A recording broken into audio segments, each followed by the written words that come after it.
Bonjour à toutes et tous, nous nous retrouvons pour un nouveau chapitre de géographie, les espaces de production dans le monde, une diversification croissante. Dans le cadre de la mondialisation, les acteurs économiques recherchent la compétitivité. Ils sélectionnent et hiérarchisent les espaces productifs. Ces espaces productifs sont de plus en plus diversifiés et en concurrence. Comment les espaces productifs se recomposent-ils dans le cadre de la mondialisation ?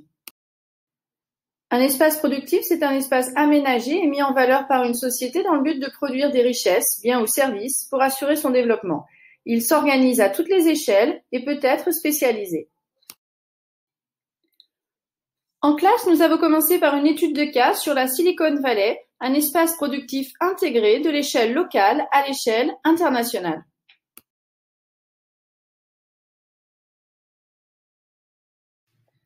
Nous avons donc vu que c'était un territoire de l'innovation situé en Californie, mais parfaitement intégré à la mondialisation, un espace productif majeur à l'échelle mondiale aussi, mais qui devait aussi faire face à une nouvelle concurrence.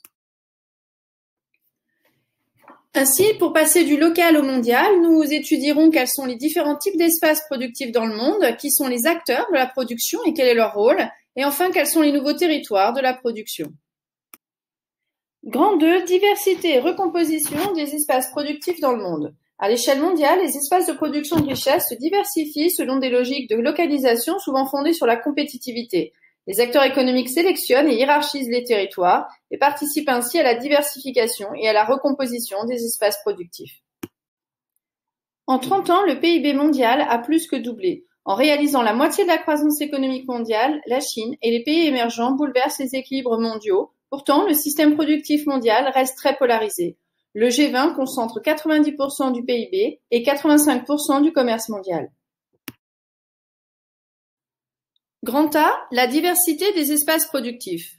La production des matières premières est majoritairement située dans les pays en développement, alors que les fonctions de commandement et de recherche restent dans les pays développés. Cette hiérarchisation induit une forte augmentation des flux. Cependant, la part des pays développés dans la production de richesses recule au profit des pays émergents. Certaines économies reposent sur l'exploitation des ressources énergétiques, minières et agricoles, comme en Amérique latine ou en Afrique. La Russie reste largement dépendante de ces hydrocarbures, alors que les pétromonarchies du Golfe se diversifient. Le système productif demeure dominé par les industries. Plus 30% de la valeur de la production industrielle depuis 10 ans, dont 80% de cette croissance pour l'Asie.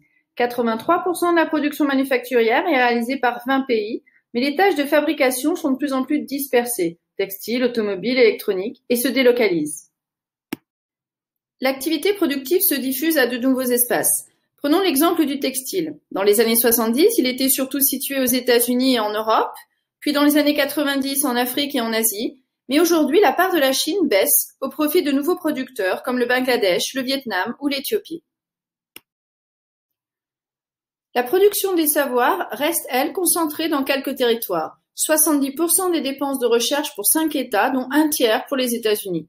Les technopoles, développés autour des universités prestigieuses, dominent la production de haute technologie, comme c'est le cas de la Silicon Valley. La production des services financiers est elle aussi dominée par les métropoles mondiales.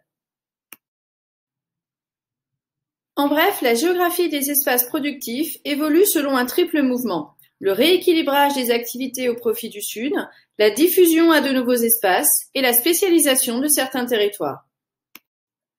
Grand B, le rôle des acteurs de la production. Les firmes transnationales sont des acteurs majeurs des espaces productifs. Elles orientent les investissements productifs. En effet, elles placent leurs IDE selon différentes logiques. L'accès à l'innovation ou alors l'accès au marché, aux ressources ou à une main-d'œuvre bon marché. Ce sont ce qu'on appelle des avantages comparatifs. En 2017, sur les 500 premières FTN du monde, 427 étaient concentrés dans les pays développés. Ce sont de puissants groupes. C'est le cas de Walmart, Shell, Exxon, Total, Nestlé, Danone, Toyota. Les pays émergents comptent eux de plus en plus de FTN. C'est le cas de PetroChina, Tata, Gazprom par exemple. Les FTN structurent leur production en réseau par la chaîne de valeur ajoutée, c'est-à-dire la chaîne qui désigne l'ensemble des opérations réalisées dans un processus de fabrication, de sa conception à sa commercialisation. Ces FTN sont aussi parfois des acteurs de l'économie numérique, comme le sont les GAFAM ou les BACST chinois. Grand C maintenant, une recomposition des territoires. Les stratégies des firmes transnationales renforcent la compétitivité. Les acteurs publics valorisent leurs atouts. Subvention des secteurs, fiscalité avantageuse ou assouplissement des règles sociales et environnementales dans les zones franches. Ils aménagent aussi le territoire pour faciliter l'accès au transport et au numérique. D'autres acteurs tentent d'imposer des règles aux firmes transnationales, comme certaines organisations internationales, les ONG ou certains médias. Effectivement, la mondialisation met donc en concurrence les territoires. Les pays développés résistent mal aux délocalisations industrielles, alors que les pays émergents, eux, montrent leur capacité à s'adapter. En conclusion, les espaces productifs connaissent donc une diversité croissante. Les acteurs de la production, comme les firmes transnationales ou les États, sont à la tête de cette mondialisation qui met en concurrence et recompose les territoires. Elle les sélectionne, elle les hiérarchise, en favorisant certains et au contraire en marginalisant d'autres. Les métropoles et les littoraux, par exemple, sont parmi les territoires les plus dynamisés par la mondialisation. C'est ce que nous verrons dans le chapitre suivant. Je vous remercie et je vous retrouve très bientôt en classe pour la suite du thème.